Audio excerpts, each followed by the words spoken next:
Okay. Um, how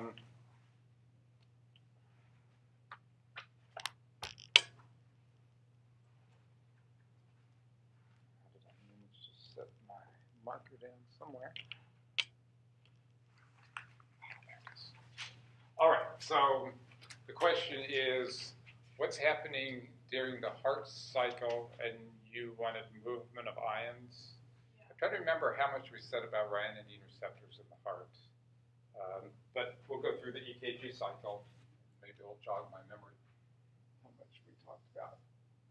So, actually, how about if I pull up the, you wanted me to pull up the diagram? Because that way we can talk about all the factors in the heart rather than me drawing the pressure cycle and all the different cycles.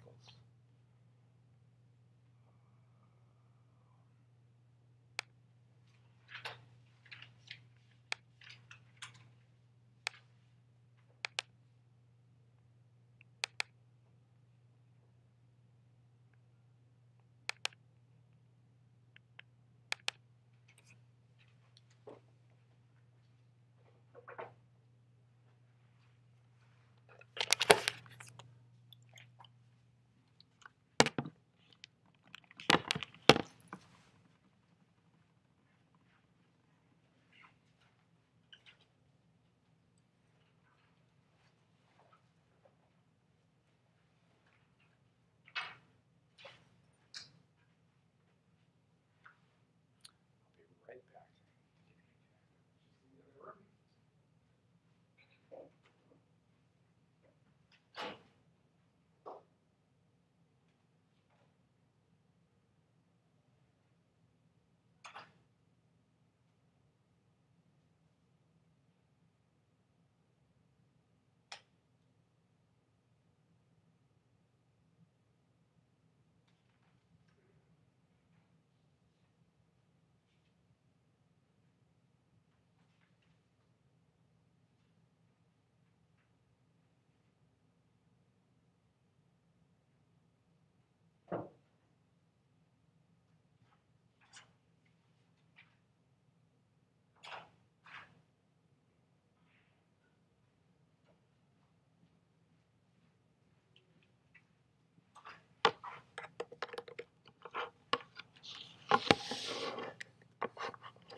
Oh, that's the most comprehensive figure.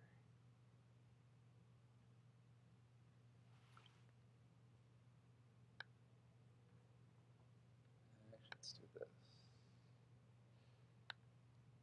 Make it as big as possible.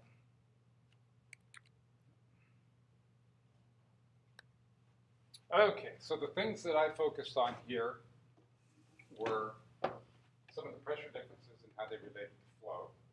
So we'll come back to electrical events in a little bit, but we're doing a solid one, so might as well look at the cardiac cycle as well. So the purple line is the aortic pressure. Why is it so high even when the heart is not in systole? So when it's relaxed and in diastole?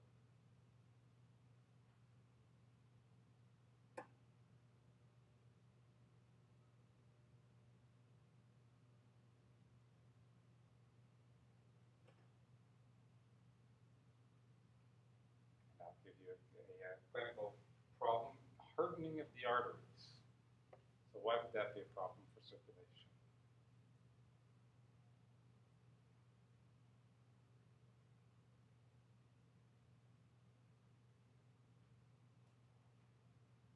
I'll give you another. Conus arteriosus.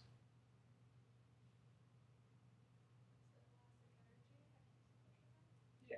So what happens when you've got systole, you get high pressure generated by the ventricles, forcing blood out into the aorta. The aorta stretches in response to that. So when the heart's in diastole, pressure doesn't drop to zero. It just goes down a little bit because the elastic aorta is recoiling still. And that's very important in terms of energetic savings on heart. So the left ventricular pressure is in red here. You have, during the beginning of systole, pressure starts to go up, but the volume doesn't change very much. So related to what we just observed, why is it that the volume isn't changing even though the pressure is going up?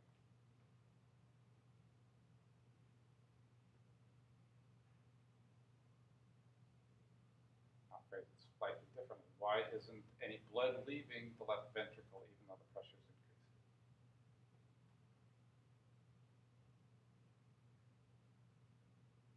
What does that pressure need to overcome before it can push blood out of the heart?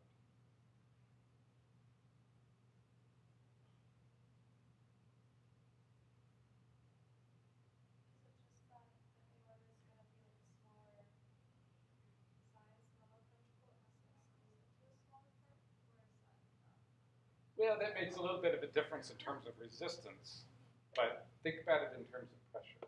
So the aorta has residual pressure even during diastole. The pressure in the ventricle drops to really low values. It has to because the ventricle needs to fill. And then it's going to need to squeeze down, but nothing's going to happen in terms of movement of blood for a while until the pressure in the ventricle is higher than the pressure in the aorta. So it's really just a difference in pressure. So once the ventricle is squeezed down enough to overcome the pressure in the aorta, you have the ejection phase. That's the point at which blood is going to move out of the heart. Then you will enter diastole. The heart relaxes. The ventricular pressure is going to drop way down again. But, and this is just reinforcing what we said before, the purple line up there, the aortic pressure, drops but only slowly. So you always have a driving force for blood through the tissues, even when the heart's not generating any force. Isn't that kind of cool? So that's elasticity for you. If it was just a rigid pipe, then the profile for the aorta would look pretty much like the profile for the ventricle. Because every time you stop applying pressure to it, since there's nothing else squeezing in on it, then blood pressure would drop. All right. So I guess this isn't the one that had the electrical events on it. So let's move forward to electrical events. So just the general observation we had about electrical events is there's a long refractory period in cardiac muscle. What you don't really want to have happen in cardiac muscle is for things to fire again before the heart's had a chance to fill back up with blood. So you have this enforced by, unlike skeletal muscle, which you get a twitch and then contraction that follows. You could potentially have twitches happening really quickly because the membrane's repolarized here, and you could keep having twitches, so this would essentially seize up. And that's actually how skeletal muscle often is used. So what do we call that in skeletal muscle? So fused tetanus. So the muscle cell itself is firing at maximum capacity. Cardiac muscle is pretty different than that. And what you have is when you get an action potential generated, you'll get force generated. You can't generate another action potential for a long time until force has already started to die down. So that has functional value for something that you want to be rhythmically at a more or less regular rate. If you needed to fire a short burst, then a long burst, then a short, that probably wouldn't be so good. Instead, what you have is coordinated firing of muscle in the heart so that it will fire, and then it won't fire again until circumstances are appropriate for it to do that. And maybe I'll just skip ahead to have a better diagram. All right. Where are funny channels? There we go. This is the one I was looking for. So we have funny channels. So when do sodium channels usually open up and allow sodium to rush in under normal circumstances? So think like action potential in the neuron. What triggers opening of sodium gates? Depolarization. And what's funny about these channels is that when the membrane gets hyperpolarized, there are some sodium channels that will open up when it's hyperpolarized instead of depolarizing. So those are the so-called funny channels because they act in a funny way. So that if those are opening, that means that sodium is going to be able to come in. So the cells will spontaneously depolarize. So the sodium coming in is what depolarizes the cell? Yes. So it's like with you, well, in other cases, you have other things that may be depolarizing the cell up to threshold, and then you open up electrically gated sodium channels. Here you actually have sodium channels that will open up and depolarize the membrane. And then you have funny channels closing down, but at some point calcium channels is part of the reason things like calcium and potassium imbalances are so hard on the heart, because a lot of how the heart functions depends on these things. So you get to the point where you open up calcium channels, so you have, and we didn't really distinguish as much, transient and long-lasting opening of calcium channels that will bring the membrane potential higher, so it's essentially firing an action potential here. So the key difference from what you've normally seen with action potentials is sodium channels are depolarizing the membrane, and they open when the membrane gets hyperpolarized. And that helps bring it up to threshold potential.